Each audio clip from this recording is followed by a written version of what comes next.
उत्तर प्रदेश लोक सेवा आयोग का जो प्री का रिज़ल्ट आया है, उसमें बच्चों के द्वारा बड़ी धांधली का आरोप लगाया जा रहा है। उनका कहना है कि जितनी वैकेंसी थी उससे 15 गुना बच्चों को पास किया जाना चाहिए था, नियम ये कहता है, लेकिन नहीं किया गया है। इस पर वो शायद मुलाकात भी की है सक्षम अधिकारियों से, लेकिन कोई अपेक्षित रिजल्ट नहीं आया है। इसके लिए आप बच्चों के पक्ष में क्या कहना चाहते हैं? देखिए, यूपी पीएससी का जो एग्ज़ाम क्राइटेरिया रहा है, जो प्रोसीजर है, छात्रों का ये आरोप है इसको ठीक से फॉलो नहीं किया गया है। जैसे कि 920 वैकेंसी में केवल 11 जो 15 गुना नियम है, अगर उसको देखा जाए तो केवल 11,727 लोग प्रीलिम्स क्वालिफाई कर पाए हैं जो मेंस के लिए जाएंगे, जबकि जो नियम है वो 15 गुना का है। यानी अगर उस 15 गुना नियम को फॉलो किया जाता तो 13,800 लोग चयनित होते। एक आरोप ये है अनियमितता का। दूसरा ये है कि स्टूडेंट्स की डिमांड ये है कि अगर हम प्रीलिम्स क्वालिफाई करते हैं तो पोर्टल पर क्या होता है, पेज पर, कि हम क्वालिफाइड लिस्ट जो रोल नंबर्स की होती है वो पब्लिश कर दी जाती है।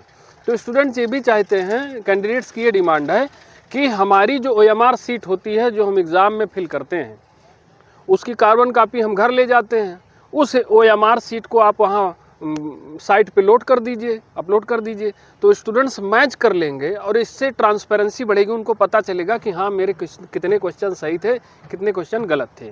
फिर दूसरा कंसर्न ये भी आता है कि मार्कशीट जो आयोग द्वारा दी जाती है वो जब पूरी प्रक्रिया संपन्न हो जाती है तो उसके बाद मार्कशीट निर्गत की जाती है, जिसमें प्रीलिम्स, मेंस और इंटरव्यू के बाद मार्कशीट मिलती है।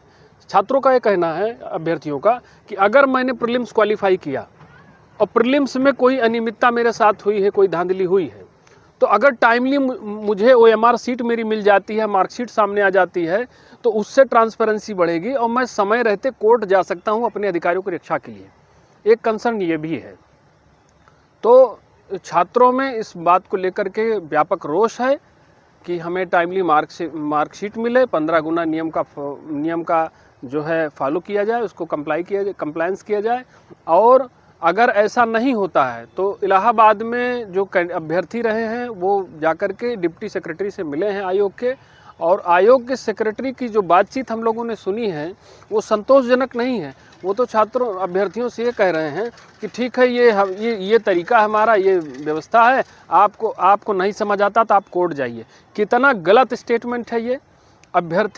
अभ्यर्थियों की मांग जायज़ है, न्यायसंगत है, तर्कसंगत है, उस पर आयोग को काम करना चाहिए और सुधार के लिए आगे आना चाहिए। ना कि ये कि उन अभ्यर्थियों को कहा जाए कि आप न्यायालय चले जाइए।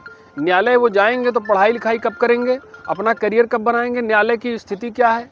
इतनी स्लगिश जुडिशरी है, वो हमको क्या दे रही है? न्याय व्यवस्था में सबकी आस्था है, लेकिन जो प्रक्रिया है वो बहुत लंबी है। अभ्यर्थियों को इस ओर नहीं ढकेलना चाहिए। तो हमारी सरकार से मांग है कि जो यूपी पीएससी के कैंडिडेट्स हैं उनकी जो डिमांड है उसको ध्यान करके सहानुभूतिपूर्वक उस पर विचार कीजिए और इन अभ्यर्थियों को न्याय दीजिए। मतलब आयोग